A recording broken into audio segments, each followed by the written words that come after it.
बुलढाणा जिल्ह्यातील चिखला येथे घडलेल्या मारहाणीच्या घटनेचा निषेध नोंदवत आरोपींवर तत्काळ गुन्हा दाखल करून अटक करण्यात यावी अशी मागणी मराठा क्रांती मोर्चा यांच्या वतीनं पोलीस प्रशासनाकडे करण्यात आली। याबाबत शनिवारी पोलीस निरीक्षक संजय राणे यांना निवेदन देखील देण्यात आले।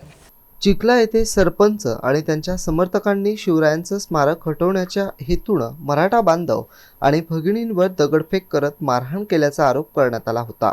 या घटनेत संजीवनी वाहक यांच्यासह अनेक महिलांना बेदम मारहाण झाल्याचं निवेदनात नमूद करण्यात आलंय। महिलांवर हा प्रकार अत्यंत संतापजनक असून स्त्री शक्तीचा अपमान असल्याची भावना व्यक्त करण्यात आली आहे। घटनेतील संबंधितांवर तत्काळ कठोर कारवाई करण्यात यावी, अन्यथा छत्रपती संभाजीनगर ते जळगाव महामार्गावर रस्ता रोको आंदोलन करण्यात येईल असा इशारा मराठा क्रांती मोर्चाच्या फुलंब्री तालुक्यातील समन्वयकांनी दिलाय।